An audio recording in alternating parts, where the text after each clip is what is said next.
أما بعد فأعوذ بالله من الشيطان الرجيم بسم الله الرحمن الرحيم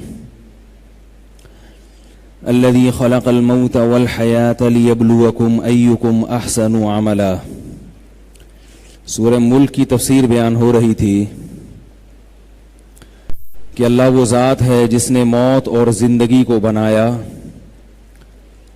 لیبلوکم تاکہ وہ تمہیں آزمائے. اس پر کافی تفصیل سے بات ہوئی تھی کہ ہر چیز کا ایک مقصد ہوتا ہے. انسان کی پیدائش کا مقصد کیا ہے؟ آزمائش. وہ آزمائش کیا ہے؟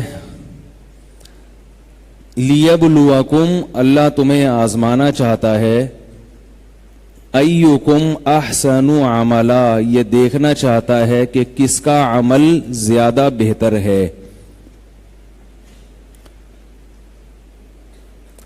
تو ایک جگہ فرمایا وما خلقت الجن والانس الا لیعبدون، میں نے انسان کو صرف اپنی عبادت یعنی غلامی کے لیے بنایا. اور غلامی کا مقصد اللہ جیسا کہے آپ ویسا کریں. اگر وہ عبادت کا کہے تو عبادت کریں، وہ عبادت سے روک دے تو آپ عبادت سے رک جائیں. جیسے جیسے وہ کہہ رہا ہے آپ ویسے ویسے کرتے چلے جائیں. تو اور یہاں کیا فرمایا کہ اس لیے پیدا کیا تاکہ وہ تمہیں آزمائے کہ تم کیسا عمل کرتے ہو. تو دونوں آیتوں کو ملائیں تو پتہ یہ چلا کہ اچھا عمل کرنا ہی عبادت ہے. ایک جگہ فرمایا اس لیے بنایا کہ میری عبادت کریں، ایک جگہ فرمایا اس لیے بنایا کہ میں دیکھنا چاہتا ہوں ان میں کون اچھا عمل کرتا ہے اور کون برا عمل کرتا ہے. تو ہمیں یہ پتہ چل گیا کہ اللہ نے جو موت بھی رکھی زندگی بھی رکھی تو انسان کے بارے میں اللہ یہ دیکھنا چاہتے ہیں اچھا بن کے زندگی گزارتا ہے یا برا بن کے. اچھے عمل کریں گے تو اچھے کہلائیں گے، برے عمل کریں گے تو برے کہلائیں گے. یہاں تک تو قرآن نے بھی کہا اور پوری دنیا اچھے لوگوں سے محبت کرتی ہے، برے لوگوں سے نفرت. دنیا میں کوئی بھی ایسا نہیں ہے جو کہے کہ برے بن کے زندگی گزارنی چاہیے ہمیں. انگریز بھی کہتے ہیں، ہندو بھی کہتے ہیں، عیسائی بھی کہتے ہیں، سکھ بھی کہتے ہیں کہ بھئی اچھے بن کے رہو. بچوں کو وہ بھی کہتے ہیں اچھے بچے ضد نہیں کرتے، اچھے بچے جھوٹ نہیں بولتے. تو سب کہتے ہیں کہ بھئی نائس پرسن بن کے دکھاؤ، ٹھیک ہے نا، اچھے بن کے دکھاؤ. تو پھر سوال پیدا ہوتا ہے جب سب ہی یہ چاہتے ہیں کہ اچھے بنو پھر اختلاف کس بات کا ہے بھائی؟ پھڈا کس بات کا ہے پھر بھائی؟ جب عیسائی کی دعوت بھی یہ ہے کہ اچھے بنو، ایک اچھے کی دو کیسے ہیں، تمہارے تو اچھے بھی بتائیں گے، یہ وہ والا اچھا نہیں ہے. لوگ کہتے ہیں نا کسی کو تمہارے تو اچھے بھی یہ کام کریں گے، یہ وہ اچھا نہیں ہے. اچھے کا مطلب nice to meet you too کہتے ہیں نا لوگ، آپ سے مل کے ہمیں اچھا لگا. تو جب عیسائی بھی یہ کہتا ہے کہ اچھے بننا چاہیے، اچھا بننا چاہیے، اچھا انسان ہونا چاہیے، یہودی بھی یہی کہتا ہے، ہندو بھی یہی کہتا ہے، قرآن بھی یہی کہہ رہا ہے، تو فرق کیا ہوا ہے بھائی؟ تو یہ تو اس کا مطلب سب کی دعوت ایک ہی ہے. تو پھر اسلام کیوں آیا دنیا میں جب سب کی یہی دعوت ہے اور سب یہی کہتے ہیں؟ تو ہمیں کلمہ پڑھنے کی کیا ضرورت ہے بھائی؟ عیسائی عیسائیت میں اچھا بن جائے، ہندو میں ہندوستان میں اچھا بن کے رہے. تو اصل بات یہ ہے، اس اشکال کا جواب یہ ہے کہ دو چیزوں میں اسلام نے باقی مذاہب سے اختلاف کیا ہے. ایک تو یہ کہ باقی مذاہب یہ تو کہتے ہیں کہ اچھا بن کے رہو، انسان کی پیدائش کا مقصد ہی اچھا بن کے رہنا ہے، یہ نہیں بتاتے. نہیں آ رہی بات بھائی؟ ساری دنیا کہتی ہے اچھا بن کے رہو، لیکن ہمیں پیدا اللہ نے اس لیے کیا کہ ہم اچھے اچھے اعمال کریں. اس کے وہ قائل نہیں ہیں، اس کے وہ قائل نہیں ہیں. کہتے ہیں ٹھیک ہے نائس پرسن بنو، نہیں بنے تو گورنمنٹ تمہیں سزا دے گی، نہیں سزا دے سکی مر جاؤ گے تو لوگ برے القاب سے یاد کریں گے. اس سے آگے کچھ نہیں ہے. پہلی بات یہ کہ اسلام نے یہ بتایا کہ تمہاری پیدائش کا مقصد اچھا بننا ہے، نہیں بنے تو پیدائش کا مقصد فوت ہو گیا، جہنم کی آگ ہے، آگ. اس لیے آپ کے پاس آپشن نہیں ہے کہ اچھے بنے تو ٹھیک ہے، نہیں بنے تو ٹھیک ہے. نا نا نا نا نا، اچھا آپ کے اچھوں کو بھی بننا پڑے گا. ٹھیک ہے نا، آپ کے اچھوں کو بھی اچھا بننا پڑے گا. آپشن یہ وہ کیا ہوتا ہے پیپر جو آتے ہیں نا کمپلسری، یہ جو ہے نا ضروری ہے اچھا بننا. تو ایک تو اسلام نے یہ بتایا، مسلمان کے پاس یہ آپشن نہیں ہے برا بننے کا، اس کی تو پیدائش کا مقصد ہی یہی ہے. اور اللہ نے فرمایا کہ سارعوا الی مغفرۃ من ربکم، اچھے بننے میں ایک دوسرے سے دوڑ لگاؤ، کیونکہ اچھے نہیں بنے تو سزا بہت سخت ہے، جہنم کی آگ ہے، اور اچھے بنے تو بدلہ اتنا اچھا ہے کہ وہاں جا کے جب یہ بدلہ دیکھو گے تو کہو گے کاش اور اچھا بن جاتا. کہ اتنے تھوڑے پر جب اتنا مل رہا ہے تو زیادہ پر کتنا ملتا. سمجھ میں آ رہی ہے بات؟ اتنے تھوڑے عمل پہ اللہ اتنا نواز رہا ہے تو زیادہ پہ کیا ملتا، بہت زیادہ ملتا. پھر تو تبھی حدیث میں آتا ہے نا کہ جنت میں جانے کے بعد کوئی حسرت نہیں ہوگی سوائے اس کے کہ کاش کوئی وقت بھی اللہ کے ذکر کے بغیر نہ گزارا ہوتا، یعنی اور اچھا بن جاتا میں. تو ایک اختلاف تو یہ ہے کہ اسلام نے ہماری پیدائش کا مقصد ہی کیا بتایا، اچھا بننا. اللہ نے پیدا اس لیے کیا ہے، جانوروں کو اس لیے، بکرے کو پیدا کیا تاکہ ہم کھائیں اس کو، شیر کو پیدا کیا تاکہ چڑیا گھر میں رکھ کے ٹکٹ لگائیں اس کو، جنگل کی رونق ہو. ہاتھی کو پیدا کیا تاکہ اس کو دیکھو کہ یار ایسے ایسے مخلوق بھی ہے دنیا میں، اور جب کسی کو چھیڑنا ہو، کسی کو موٹا کہنا ہو تو ہاتھی کہہ سکو اس کو. ایک آدمی نے کیس دائر کیا عدالت میں، موٹے آدمی نے جج سے کہا کہ اس نے مجھے 1 سال پہلے گینڈا کہا تھا، اس نے مجھے 1 سال پہلے گینڈا کہا تھا، اس پہ جج صاحب انصاف دلایا جائے. جج حیران ہوا، بولا 1 سال پہلے گینڈا کہا تھا تو مقدمہ 1 سال کے بعد کیوں دائر کر رہے ہو؟ اس نے کہا گینڈا میں نے آج ہی دیکھا ہے. 1 سال پہلے اس نے گینڈا کہا تھا، مجھے نہیں پتا تھا گینڈا کیسا ہوتا ہے، گینڈا میں نے آج دیکھا تو مجھے اچھا، مجھے اس نے یہ بولا ہے، اب میں کیس کرنے آیا ہوں.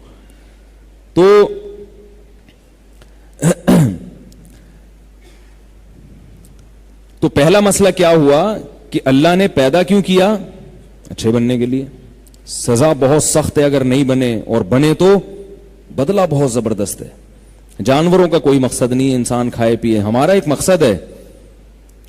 دوسرا مسئلہ یہ ہے، فرق یہ ہے کہ اللہ تعالی نے جو اچھائی اور برائی کا معیار بتایا، جو ڈیفائن کیا ہے، یعنی ہم میں اور دنیا کی دوسری قوموں میں اچھے کی ڈیفینیشن میں بڑا اختلاف ہے. ان کے ہاں اچھے کا مطلب کچھ اور ہے، ہمارے ہاں اچھے کا مطلب کچھ اور ہے. سمجھ رہے ہو بات کو؟ اسلام کے علاوہ دنیا کی جتنی قومیں ہیں ان کے ہاں گڈ پرسن کی جو ڈیفینیشن ہے ان کی ڈکشنری میں، وہ ڈیفینیشن الگ ہے، اور قرآن اور سنت نے، اسلام نے ہمیں گڈ پرسن کی جو ڈیفینیشن بیان کی ہے، گڈ پرسن کو جو ڈیفائن کیا ہے، نائس پرسن یا گڈ پرسن، وہ ڈیفینیشن ان سے بہت مختلف ہے.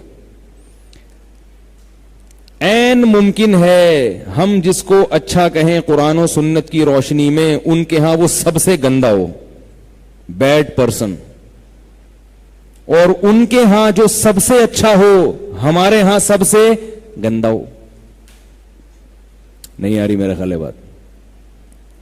تو ہمیں قرآن نے اور سنت نے بتایا کہ اچھے کا مطلب کیا ہے، ان کے ہاں الگ ہے، ان کا اصول کیا ہے. سوال پیدا تو وہ کہاں سے لیتے ہیں؟ ان کے پاس قرآن و سنت تو ہے نہیں نا.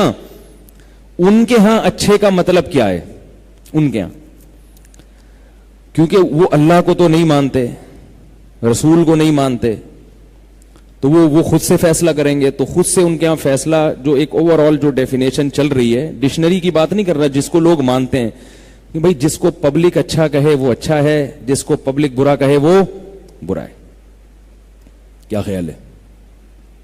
یہی وجہ ہے کہ ان کے ہاں والدین کو اولڈ ہاؤس میں جمع کر کے بھی وہ اچھے ہی رہتے ہیں, وہ برے نہیں بنتے, بشرطے کہ پبلک سے اچھی طرح ڈیلنگ کریں, کسی کو ٹھگے نہیں, ملکی قوانین کو توڑے نہیں, ٹیکس جو ہے وقت پہ دے دیا کریں. ان کے ہاں اگر کسی نے ٹیکس وقت پہ کیا ہے, تجارت میں 2 نمبری نہیں کرتا, کوئی بات نہیں. اگر والدین کو اولڈ ہاؤس میں جمع کرا دیا کوئی مسئلہ نہیں ہے. سمجھ رہے ہیں بات کو؟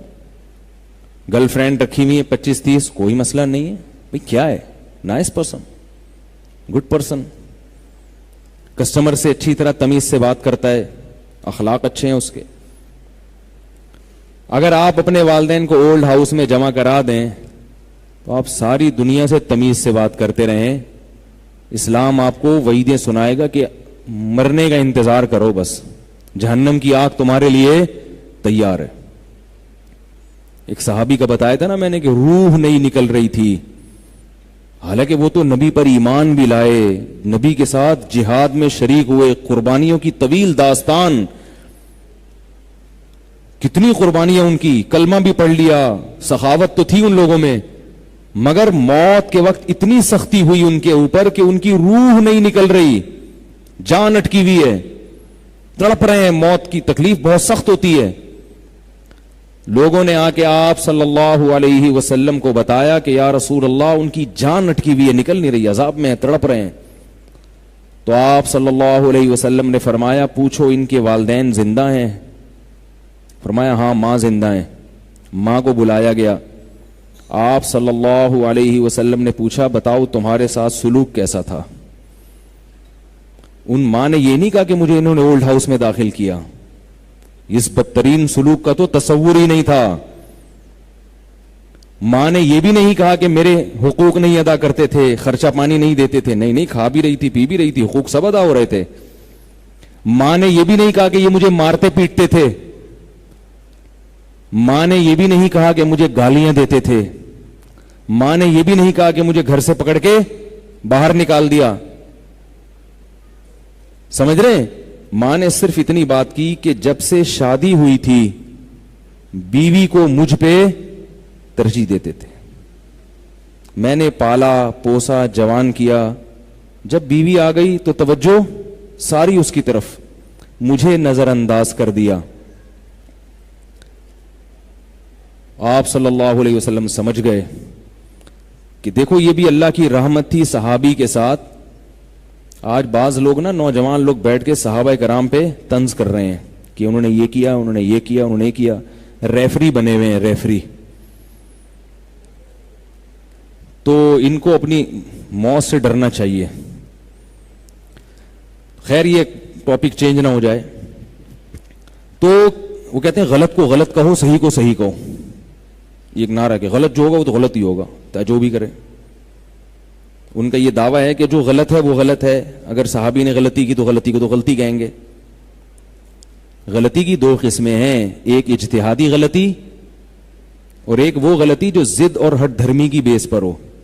حضرت معاویہ رضی اللہ تعالی عنہ نے جو حضرت علی کے خلاف تلوار اٹھائی وہ غلطی اجتہادی تھی, وہ نفسانی خواہشات کی بنیاد پہ غلطی نہیں تھی, وہ حکومت کی لالچ میں نہیں تھی. اب یہ میرا موضوع نہیں ہے, ورنہ میں اس طرف آ گیا تو پھر یہ پورا ٹاپک چینج ہو جائے گا. تو میں اس لیے کہہ رہا ہوں کہ یہ جو چھوٹے چھوٹے بچے آ رہے ہیں نا, ان کی باتوں سے متاثر نہ ہوں. میں آپ کو اپنی ایک مثال دیتا ہوں. آپ نے سنا ہوگا میں نے کبھی پولیو کے قطروں کے خلاف, حفاظتی ٹیکوں کے خلاف بیان نہیں کیا. بہت لوگ مجھے کہتے ہیں کہ یار پولیو اتنی بڑی سازش ہے اسلام کے خلاف, اور یہودیوں کی سازش ہے, اور یہ ہے, اور لوگ کہتے ہیں ایسی باتیں. ایک دفعہ میں نے بیان کیا کہ بھائی مجھے نہیں پتا اس میں جراثیم ہے یا نہیں ہے. بعد میں جمعے کے بعد مجھے داڑھی والوں نے پکڑ لیا, بولے آپ کو پتہ ہی نہیں. انٹرنیٹ پہ پورے 2-3 صفحے نکال کے لائے, پولیو تو زہر ہے اور اس میں تو اولاد ختم کرنے کے جرسوم میں یہ جو پولیو کے قطرے پلائے جا رہے ہیں, اور یہ حفاظتی اور نیسلے کے پانی میں یہ ہے, اور مردانہ قوت ختم, اور یہ بند کیا بول. میں نے کہا میں نہیں کر رہا بھائی بیان اس موضوع پر. کیوں بھائی, کیوں نہیں کر رہے مفتی صاحب؟ میں نے کہا بھائی اگر اس میں جراثیم ہیں تو یہ ڈاکٹر بتائے نا ہے جراثیم, ڈاکٹر کیوں چپ بیٹھے ہوئے؟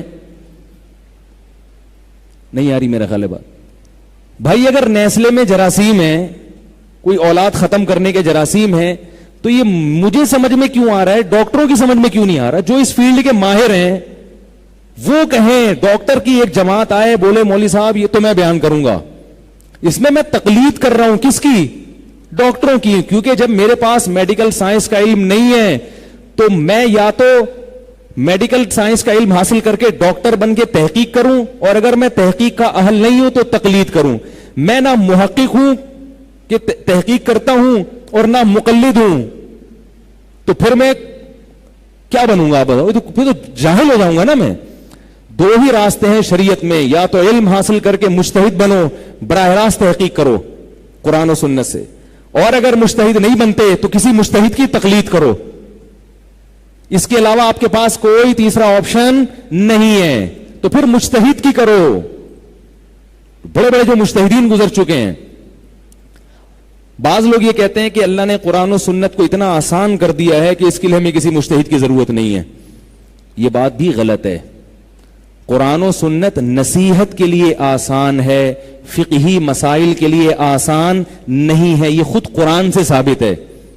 قرآن میں آتا ہے وَلَقَدْ يَسَّرْنَا الْقُرْآنَ لِلذِّكْرِ، ہم نے اس قرآن کو آسان کر دیا نصیحت کے لیے، یہ نہیں کہا لِلْمَسَائِلِ الْفِقْهِيَّةِ، مسائل کے لیے آسان کر دیا، یہ نہیں ہے قرآن میں۔ فَهَلْ مِن مُدَّكِرٍ، کوئی ہے نصیحت حاصل کرنے والا، یہ نہیں کہا کوئی ہے مجتہد بننے والا، ہم نے تو اتنا آسان کر دیا خود سمجھ کے مسائل نکالو، یہ نہیں ہے قرآن میں۔ مسائل کے بارے میں قرآن میں آتا ہے وَأَنزَلْنَا إِلَيْكَ الذِّكْرَ، ہم نے آپ پر اس نصیحت کو، یعنی یہاں ذکر سے مراد نصیحت نہیں، پورا قرآن ہے۔ اس کی دلیل یہ ہے کہ وَلَقَدْ يَسَّرْنَا الْقُرْآنَ لِلذِّكْرِ میں اللہ نے قرآن کا نام ذکر کیا کہ ہم نے قرآن نازل کیا ذکر کے لیے، آسان، ہم نے قرآن کو آسان کیا ذکر کے لیے، وہاں قرآن کا الگ نام استعمال ہوا ہے، تو پتہ چلا آگے ذکر سے مراد قرآن نہیں بلکہ نصیحت ہے۔ اور یہاں اللہ نے فرمایا انزلنا الیک الذکر، ہم نے اس نصیحت کو نازل کیا، اس سے پتہ چلا اس سے پورا قرآن مراد ہے۔ نہیں آ رہی نا سب، یہ بھی نہیں آ رہی تو باقی کہاں سے سمجھ میں آئیں گی جو اس سے زیادہ پیچیدہ مسائل ہیں۔ تو اللہ نے قرآن نازل کیا، آگے فرمایا لِتُبَيِّنَ لِلنَّاسِ، تاکہ اے نبی آپ لوگوں کے سامنے بیان کریں ما نزل الیہم کے نازل کیا ہوا ہے۔ اب اگر قرآن، یہ منکرین حدیث جو ہے نا، یہ یہی آیت پیش کرتے ہیں حدیث کے خلاف، کہتے ہیں جب اللہ کہہ رہے ہیں میں نے قرآن کو آسان کر دیا تو حدیث کی طرف جانے کی کیا ضرورت ہے بھائی؟ اور جو فقہ کے منکر ہیں جو کہتے ہیں کہ وہ یہ آیت پیش کرتے ہیں فقہ کے خلاف، حالانکہ اس آیت سے نہ فقہ کی نفی ہو رہی ہے نہ حدیث کی، اس میں تو ہے کہ نصیحت کے، نصیحت کسے کہتے ہیں؟ جنت جہنم کی باتیں، اللہ کی کبریائی، اللہ کی قدرت، اللہ کی محبت، اللہ کے احسانات، یہ والا ٹاپک قرآن میں اتنا آسان ہے کہ اس کے لیے آپ کو زیادہ علم حاصل کرنے کی ضرورت نہیں ہے۔ تو جو بھی ترجمہ پڑھے گا اس کو موسیٰ علیہ السلام کا واقعہ، قوم سمود، قوم عاد، بھئی اللہ نے نافرمانوں کو کیسے تباہ کیا، بہت آسان ہے، یہ ہوتی ہے نصیحت، عبرت جسے کہتے ہیں، عبرت کے لیے آسان کر دیا۔ اور جہاں اللہ نے فرمایا وَأَنزَلْنَا إِلَيْكَ الذِّكْرَ، ہم نے اس لیے نازل کیا لِتُبَيِّنَ لِلنَّاسِ، تاکہ نبی کھول کھول کے بیان کریں۔ تو جب نبی کھول کے بیان کریں گے اس کا مطلب قرآن سمجھنے کے لیے ہمیں حدیث کا سہارا لینا پڑے گا۔ کیا پتا چلا قرآن مشکل تھا تبھی تو حدیث کا سہارا لینا پڑے گا، آسان ہوتا تو تھوڑی ہمیں سمجھ میں آ جاتا، پھر کیوں نبی کو بتا رہے کہ نبی بیان کریں گے؟ اور آگے فرمایا وَلَعَلَّهُمْ يَتَفَكَّرُونَ، نبی کے بیان کے بعد پھر کیا ہوگا؟ یہ لوگ غور و فکر کریں گے۔ فکر کا لفظ نہیں، تفکر، عربی میں باب تفاعل کہتے ہیں مشکل سے تکلف کے ساتھ کوئی کام کرنا۔ کیا مطلب؟ پھر یہ عقل لڑائیں گے، غور و فکر سے کام لیں گے، بہت گہرائی میں گھسیں گے تو مسائل کا استنباط ہوگا، قرآن کھلے گا پھر ان کے سامنے۔ اور تفکر مفکر لوگ کرتے ہیں، ہر آدمی کو تفکر کی اجازت ایک بات۔ دوسری بات، تفکر کس میں کرنا ہے؟ پورے قرآن میں کرنا ہے، اور پھر قرآن کی تشریح حدیث ہے تو ساری حدیثیں اور پورا قرآن ملا کے تفکر کرنا ہے۔ تو جس کو پورا قرآن اور ساری حدیثیں نہیں آتی وہ تفکر کا اہل ہے؟ وہ اہل ہو سکتا ہے تفکر کا. ایک بات. دوسری بات یہ کہ خود حدیث میں نبی نے بتایا کہ جن لوگوں کو حدیث آتی بھی ہے تو ضروری نہیں ہے کہ وہ حدیث کا معنی بھی سمجھتے ہوں. یہ خود حدیث سے ثابت ہے. پتہ یہ چلا کہ ذہانت اور تفقہ کے اعتبار سے بھی امت کی دو قسمیں ہیں. بعض علم جانتے ہیں, اس کی گہرائی سے واقف نہیں ہوتے, اور بعض جانتے بھی ہیں اور ساتھ ساتھ گہرائی سے واقف ہوتے بھی ہیں. کیونکہ نبی, یہ حدیث کون سی ہے؟ آپ صلی اللہ علیہ وسلم نے فرمایا بلغوا عنی ولو آیا فرب حامل فقہ غیر فقیہ. ناصر الالبانی رحمہ اللہ نے اس حدیث کو صحیح قرار دیا ہے. فرمایا میری طرف سے جو بات سنو پہنچا دو. بعض لوگ میری بات جانتے ہیں مگر غیر فقیہ سمجھتے نہیں ہیں, تو تم جب پہنچاؤ گے کسی کے پاس تو وہ جان بھی لے گا اور سمجھ بھی لے گا. امام لیث بہت بڑے حدیث کے امام گزرے ہیں, محدث. یہ جو لوگ کہتے ہیں نا ہم محدثین کے مذہب پر ہیں, نہیں, آپ محدثین کا یہ مذہب ہی نہیں تھا جو آپ کا ہے. محدثین اس کی اجازت نہیں دیتے تھے کہ ہر آدمی اٹھ کے قرآن حدیث پہ ریسرچ کرے. وہ فرماتے الحدیث مغلۃ الا لأہلھا, حدیث گمراہی ہے مگر ان لوگوں کے لیے جو حدیث سمجھنے کے اہل ہیں. نہیں آ رہی میرے خیال بات. تبھی تو امت نے بڑے بڑے یہ جو صحابہ کا دور تھا اس میں چند مخصوص لوگ تھے جن کو فتویٰ دینے کی اجازت تھی, حالانکہ حدیث تو بہت سارے صحابہ جانتے تھے. چند مخصوص لوگ تھے, ان کے انگلیوں پہ نام گنے جا سکتے ہیں, انگلیوں پہ نام گنے جا سکتے ہیں. مجھ سے ایک دفعہ کسی کی بحث ہو گئی, میں تو ان چیزوں سے اپنے آپ کو بچاتا ہوں مگر چپک جاتے ہیں لوگ نا. وہ کہہ رہے ہیں کچھ تقلید کا ثبوت دکھاؤ, حدیث سے تقلید کا ثبوت دکھاؤ. میں نے کہا نبی صلی اللہ علیہ وسلم نے حضرت معاذ ابن جبل کو یمن میں بھیجا, تو حضرت معاذ ابن جبل نے فرمایا کہ میں کیسے فیصلہ کروں؟ تو آپ صلی اللہ علیہ وسلم نے فرمایا قرآن سے. اگر قرآن میں نہ ملے آپ نے فرمایا حدیث سے. فرمایا حدیث میں نہ ملے تو فرمایا اجتہاد کرو. اس سے ایک تو پتہ چلتا ہے ہر مسئلہ قرآن و حدیث میں ہوتا نہیں ہے, اجتہاد کرو. انہوں نے فرمایا کہ نہیں, نبی نے ان سے پوچھا کہ کیسے مسئلہ بیان کروں, انہوں نے فرمایا پہلے قرآن میں دیکھوں گا. فرمایا نہ ملا تو فرمایا حدیث میں دیکھوں گا. فرمایا اگر پھر بھی نہ ملا تو آپ نے فرمایا کہ میں اجتہاد کروں گا. تو آپ صلی اللہ علیہ وسلم نے فرمایا الحمدللہ الذی وفق رسول اللہ بما یحب و یرضا, کما قال صلی اللہ علیہ وسلم. تمام تعریفیں اس اللہ کے لیے ہیں جس نے اللہ کے رسول کو اس بات کی توفیق دی جس پر وہ راضی ہے. میں نے ان سے کہا اگر ہر شخص کو قرآن و حدیث میں خود گھسنے کی اجازت ہوتی مسائل نکالنے کے لیے, تو نبی صلی اللہ علیہ وسلم معاذ ابن جبل کو یہ نہ فرماتے کہ قرآن میں دیکھنا پھر حدیث میں دیکھنا پھر اجتہاد کر کے لوگوں کو فیصلہ سنا دینا, بلکہ یہ فرماتے کہ لوگوں کو قرآن پکڑا دینا, میری ساری حدیثیں سنا دینا, ان سے بولنا جو قرآن میں لکھا ہے جو حدیث میں لکھا ہے اس کو خود ہی فالو کرتے چلے جاؤ. حضرت معاذ ابن جبل اہل تھے, ان کو حکم دیا کہ آپ کا کام ہے تحقیق کرنا اور یمن کی پبلک کا کام ہے معاذ ابن جبل کی تقلید کرنا, ان کا کام تحقیق کرنا نہیں ہے. کیسے پولیس بلاؤں سمجھانے کے لیے؟ بھائی 15 پہ فون کریں. تو ایک آدمی کو اس لیے کیا جا رہا ہے تاکہ باقی لوگ وہ اپنے کاروبار میں مشغول ہوں. کوئی ٹماٹر بیچے گا, کوئی پیاز بیچے گا, کوئی رکشا چلائے گا, کوئی بزنس کرے گا, چند لوگ اس کے لیے فارغ ہوں گے اور باقی لوگ ان کی تقلید کریں گے. آئی بات سمجھ میں؟ اگر معاذ ابن وہ مجھے کہنے لگے نہیں یہ نہیں ہے, یہ کہاں سے ہے, یہ وغیرہ وغیرہ فضول باتیں, تو یہ کہاں سے تقلید کا ثبوت قرآن و سنت سے ملتا ہے. لفظ دکھانے کی ضرورت نہیں ہے, الفاظ آپ اس کو کچھ اور نام دے دو, ہمیں کیا ہے, کام تو وہی ہو رہا ہے نا جو مقلدین کرتے ہیں. تو آپ نام سے اگر آپ کہے کہ لفظ دکھاؤ تو آپ اس کو کچھ اور کہہ دیں. تو میں نے کہا جو یہاں ہوا ہے وہی چاروں مذاہب کے جو فالوور ہیں نا وہ یہی والا کام امام حنیفہ کے ساتھ کر رہے ہیں, تو اس میں کیا حرج ہے؟ اگر سارے محقق بن جائیں گے پھر تو مسئلہ خراب ہوگا. تو دوسری بات یہ ہے کہ رسول اللہ صلی اللہ علیہ وسلم نے معاذ ابن جبل کو وہاں بھیجا. انہوں نے ہاں ایک اس پر اشکال ہوگا کہ یہ تو قرآن نے اندھی تقلید سے تو منع کیا ہے. یقیناً اندھی تقلید کے ہم بھی قائل نہیں ہیں. اندھی تقلید اور بصیرت والی تقلید میں فرق یہ ہے کہ تقلید کر کس کی رہے ہیں آپ. آئی بات سمجھ میں؟ اندھی تقلید یہ ہوتی ہے کہ ایسے کی تقلید کی جائے لا یعقلون شیئا ولا یہتدون، جن میں خود عقل نہیں تھی اور وہ خود سیدھے راستے پر نہیں تھے.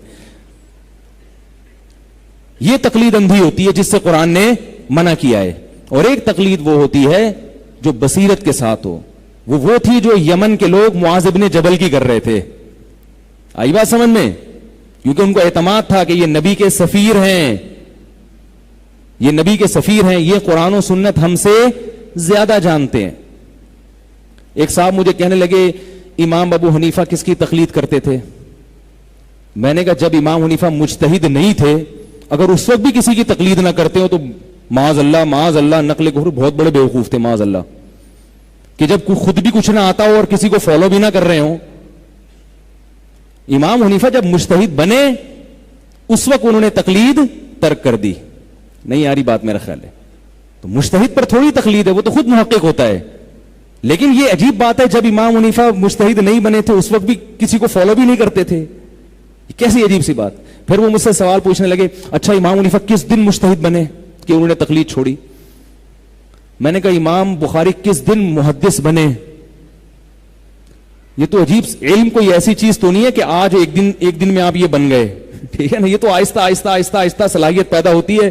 پھر ایک وقت آتا ہے کہ اس وقت کے علماء صلحاء نے گواہی دی کہ بھئی آپ اعتماد کیا کہ بھئی آپ اس قابل ہیں کہ آپ کو فالو کیا جائے. تو یہ ایک دم سے تھوڑی ہو جاتا ہے. تو جیسے کوئی محدث یہ نہیں بنتا کہ 3:05 پہ محدث بنا وہ. تو یہ سب فضول چیزیں ہیں، ان میں پڑھنے کی چندہ ضرورت نہیں ہے. میرے پاس لائیں کسی کو، میرے پاس انشاءاللہ ان کے ہر سوال کا. ایک صاحب نے مجھے کہا یار یہ جو حرم میں 4 مصلے تھے، ایک عجیب فرقہ آیا ہے، اس نے کہا یہ حرم میں حنفی شافی 4 مصلے 700 سال رہے ہیں، یہ کتنی بڑی فرقہ واریت تھی. حنفیوں کا مصلہ الگ حرم میں، شافیوں کا الگ، مالکیوں کا الگ اور حنبلیوں کا الگ، 4 مصلے. میں نے کہا بہت غلط تھا، واقعی مصلہ ایک ہی ہونا چاہیے. لیکن یہ آپ کہاں تھے اس وقت ہیں؟ اگر آپ اس وقت موجود تھے تو آپ نے اپلیکیشن کیوں نہیں دی کہ یار 5واں ہمارا بھی ہونا چاہیے؟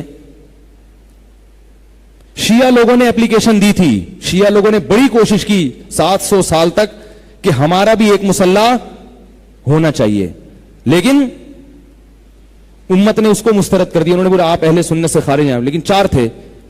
تو میں نے اس کا مطلب یہ ہے کہ صدیوں تک آپ کا وجود تھا ہی نہیں.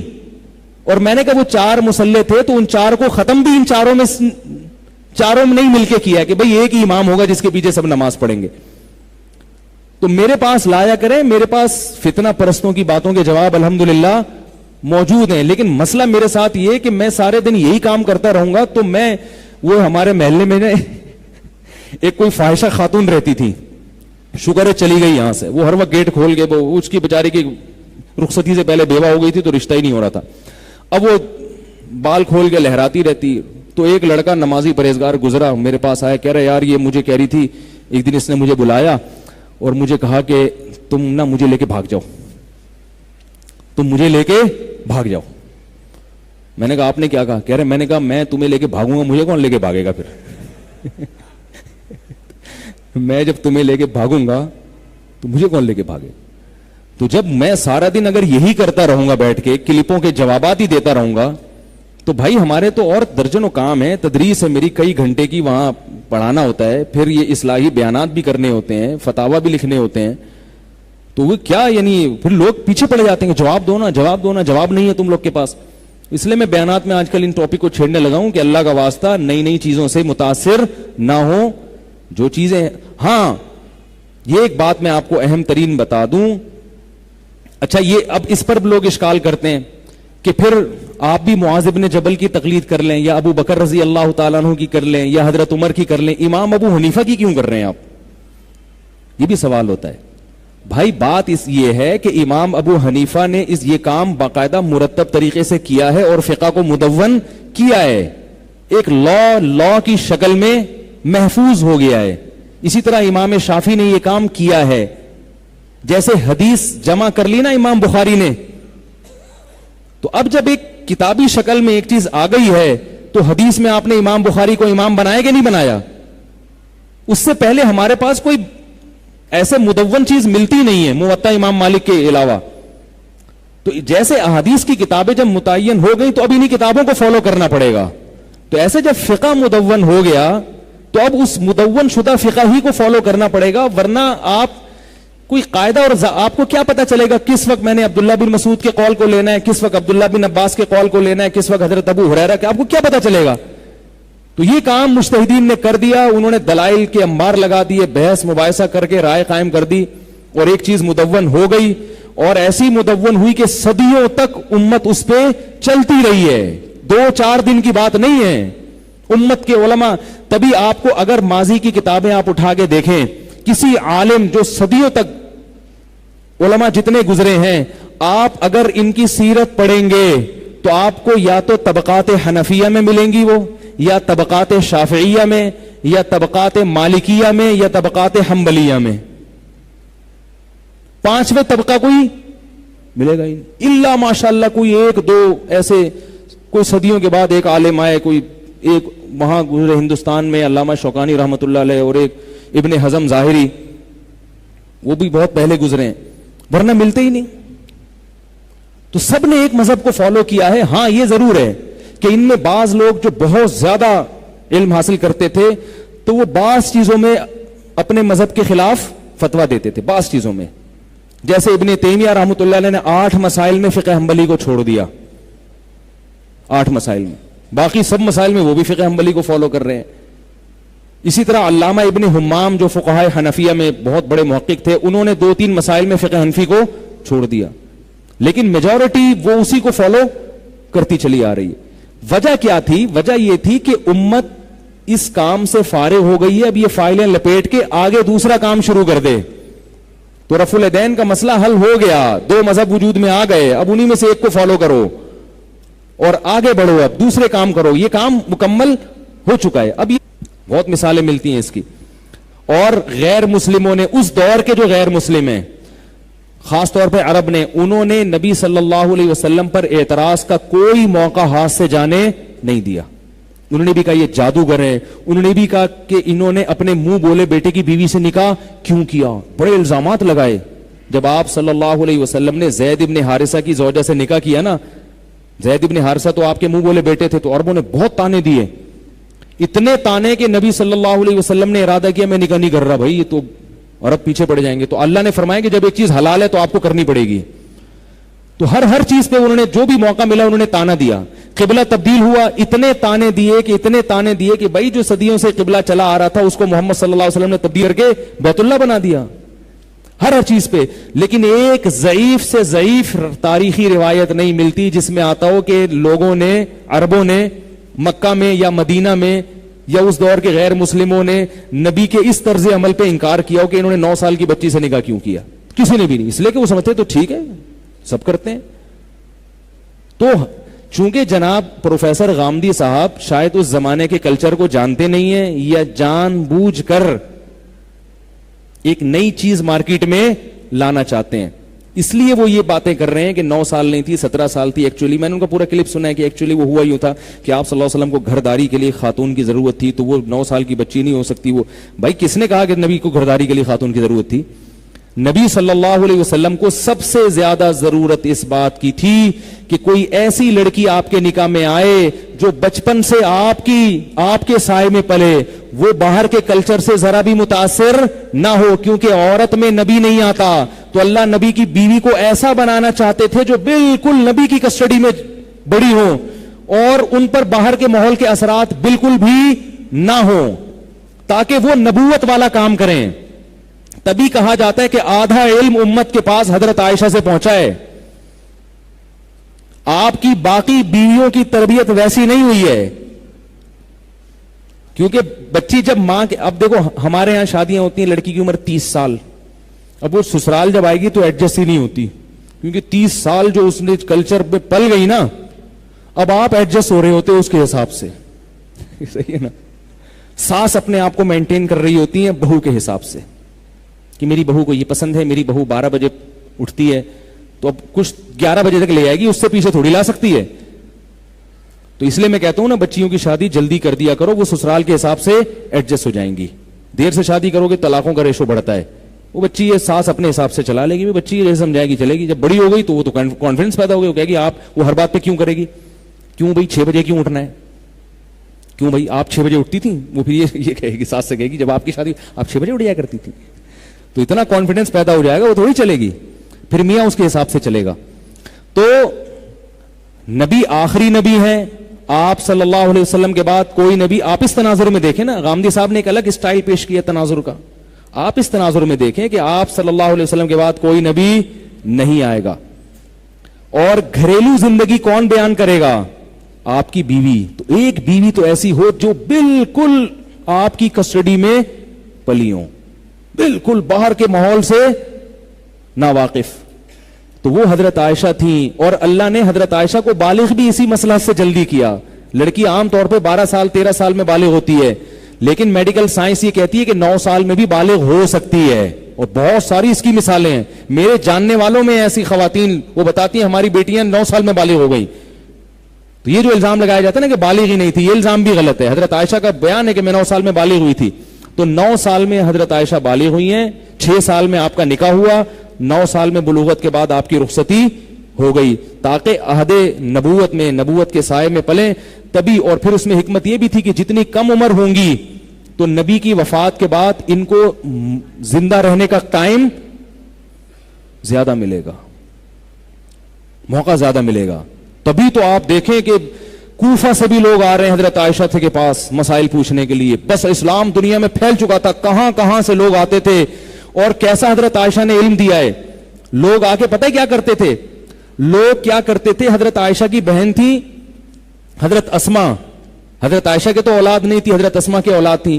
لوگ اپنے دودھ پیتے بچوں کو ان کے پاس بھیجتے تھے, ان کو فیڈ کرا دیں تاکہ حضرت اسما ان بچوں کی ماں بن جائیں اور حضرت عائشہ خالہ بن جائیں, تاکہ یہ بچے بڑے ہو کر حضرت عائشہ سے مسائل سیکھیں. اور پردے کی ضرورت, کیونکہ پردے میں مسائل سیکھنا مشکل ہے, پردے کی پابندی ہٹے گی تو فیس ٹو فیس بات کرنا آسان. اس نیت سے کتنے لوگوں نے حضرت اسما کا دودھ پلایا اپنے بچوں کو. اب حضرت عائشہ اس وقت 90 سال کی ہوتی تو لوگ کہتے کیا بھائی ابھی تو یہ دنیا سے جانے والی ہیں. وہ جوان تھی, لوگوں کو پتا تھا بھائی ہمارا بچہ جب تک جوان ہوگا اس وقت تک امید ہے حضرت عائشہ زندہ رہیں گی. کتنے لوگ بچوں نے دودھ پیے اس وقت, پتا ہے آپ کو, بہت سے لوگوں نے اپنے بچوں کو دودھ پلایا اور حضرت عائشہ سے, تاکہ پردہ نہ ہو ان کا اور یہ علم سیکھیں ان سے. تو یہ حکمتیں ہیں جو پروفیسر صاحب کی سمجھ میں نہیں آ رہی, اس لیے انہوں نے بخاری کی حدیث کا انکار کر دیا. اس پہ کہنے کے لیے اور بہت کچھ ہے. تو آپ کو بھی کوئی 9 سال کا رشتہ آ رہا ہے کر لیں, پروفیسر صاحب سے پوچھنے کی ضرورت لیکن آئے گا نہیں. دیکھو میری شریعت نے آپ کو تو اجازت دی ہے کہ کوئی کم عمر لڑکی کا رشتہ آیا تو آپ کر لیں, لیکن لڑکی والوں کو یہ نہیں کہا کہ آپ خام خامے بڈھے کو دے دیں کسی. میرے پاس فون آتے ہیں خواتین, 13 سال کی بچی ہے وہ 40 سال کا رشتہ, میں کہا تو کیوں کر رہی ہو 13 سال کی بچی کا نکاح 40 سال آدمی سے؟ تو یا تو اس میں الگ سے کوئی سرخاب کے پر لگے ہوئے ہیں تو ٹھیک ہے, عام نارمل ہے تو بھائی 13 سال کی بچی کا نکاح 20 سال والے سے کر لو, 22 سال والے سے کر لو. بلا وجہ یہ کام کرنا مناسب نہیں ہے. ہاں کوئی کوالٹی ہو دینی اعتبار سے یا دنیاوی اعتبار سے بھی بعض دفعہ کوالٹی ہوتی ہے, میاں بیوی راضی تو کیا. اور ایک میں یہ بھی کہتا ہوں لوگوں سے کہ لوگوں کو ترس آ رہا ہے, حضرت عائشہ تو 9 سال کی تھی, نبی اتنے بڑے تھے تو یہ ہائے ہائے. ابے بھائی جن کا نکاح ہوا ان سے پوچھو وہ خوش تھی یا نہیں تھی.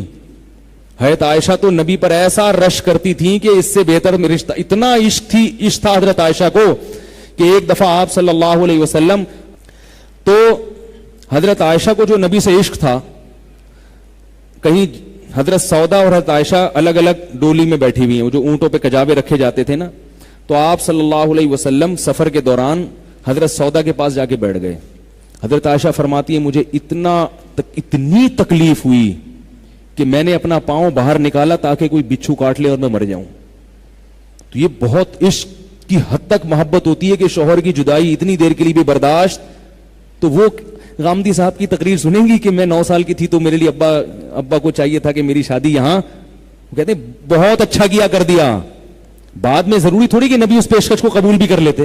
یہ بھی ہوتا ہے بعض دفعہ کہ باپ یہ سوچتا ہے کہ یار ابھی اگر نہیں کیا اور میں نے انتظار کیا کہ 20 سال کی ہوگی تو اگلا میرے لیے تھوڑی بیٹھا ہوا ہے.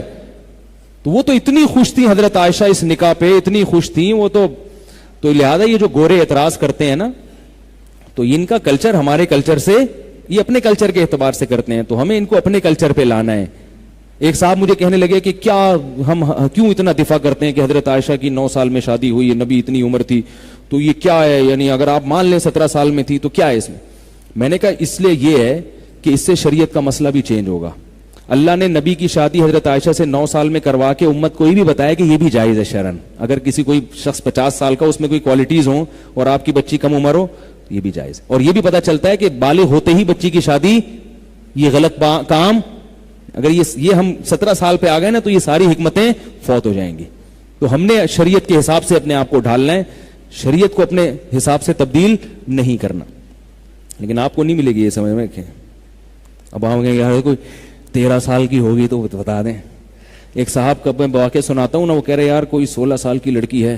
میں نے کہا نہیں. کہہ رہے پھر 2 8 کی ہو جائیں, 2 8 کی ہو جائیں. میں نے کہا 4 اگر 4 کی ہو جائیں ٹھیک, 4 اگر 4 تو زیادہ خوش فہمی میں مبتلا نہ ہو جائے تو بھئی ہماری دعائیں آپ کے ساتھ ہیں. کیا میں اپنی امی کو زکوٰۃ ادا کر سکتا ہوں؟ نہیں, ماں کو زکوٰۃ نہیں دے سکتے. کیا ہم کسی ایک مسئلے میں ایک فقہ کے امام کو دوسرے فقہ کو فالو کر سکتے؟ نہیں کر سکتے فالو. اس سے خواہشات کا دروازہ کھل جاتا ہے. آپ کو کیا پتا کس مسئلے میں کون سے, وہ تو سب مجتہدین ہیں, سب کے دلائل ہیں. تو انتظام اسی میں ہے, فساد سے بچت اسی میں ہے کہ بھائی چپ کر کے ایک کو فالو کرو, سب کو صحیح سمجھو, جیسے کہ صدیوں سے ہو رہا ہے. امت سب کو صحیح سمجھتی ہے, فالو ایک کو کرتی آ رہی ہے. تو اس میں اگلے مرحوم کی جانب سے قربانی کی جا سکتی ہے؟ جی ہاں کی جا سکتی ہے. کیا امام ابو حنیفہ تابعی تھے؟ حافظ ابن حجر رحمہ اللہ بہت بڑے محقق تھے, انہوں نے یہ ثابت کیا ہے کہ امام حنیفہ تابعی تھے, انہوں نے بعض صحابہ کی زیارت کی ہے. نماز کے بعد بآواز بلند ذکر حدیث سے ثابت ہے, جبکہ اس سے اوروں کی نہیں جائز نہیں ہے نماز کے بعد بآواز بلند ذکر. یار تھوڑا لیٹ نہ اذان کہتے ہیں, 2 4 منٹ. کوئی محلے والوں کو تو پتا ہے نا 9 بجے نماز ہے, 11 منٹ 3 منٹ اور لوں گا. امام کے پیچھے تکبیر کیا, ان کی اگر داڑھی نہ ہو تو کیا نماز ہو جاتی ہے؟ پردہ کرنے والی خواتین شادیوں میں جاتی ہے, اگلے ہفتے دیں, بہت لمبا جواب ہے اس کا. قسطوں پر جو سوال ہے, قسطوں پر بھی اگلے ہفتے, ٹائم نہیں ہے بھائی. کیا شادی سے پہلے 40 روزے رکھیں؟ شادی سے پہلے 40 روزے رکھیں, جب دلہن کے کمرے میں جائیں تو ایک گلوکوز کی بوتل بھی لٹکائیں ساتھ میں, احتیاطاً. ایسا نہ ہو صبح پولیس آ کے اٹھا رہی ہو.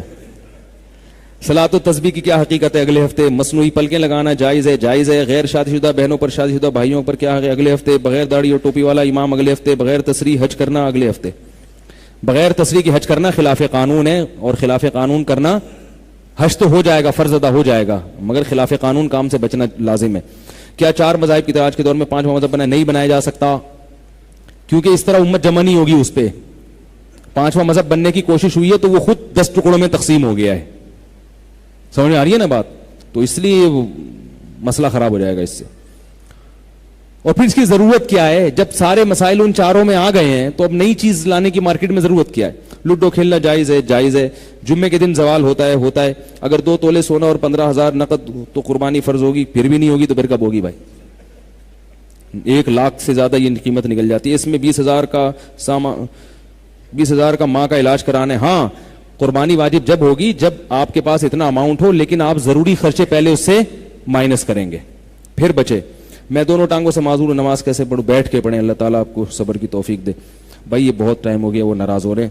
ہمیں اندازہ نہیں تھا کہ نماز, میرے سمجھ رہے تھے نماز 9:15 بجے. تو یہ مسائل جو آ گئے ہیں, نماز کے بعد کیا خیال ہے؟ بیٹھیں گے آپ لوگ ہیں؟ کتنے لوگ بیٹھیں گے؟ ہاتھ کھڑا کریں. زیادہ بیٹھنے والے ہیں, تو چلو آج نماز کے بعد 10-15 منٹ بیٹھ جاتے ہیں, ٹھیک ہے؟ تو یہ مسائل پھر نماز کے بعد ہم نمٹا دیتے ہیں. یار رہنے دیں, نماز کی چھٹی ہے ابھی, بس اگلے ہفتے ملیں گے انشاءاللہ. اگلے ہفتے مسائل پوچھیں آپ لوگ, پھر ہم ذرا جلدی بیان ختم کریں گے. سبحانک اللہم و بحمدک نشہد ان لا الہ الا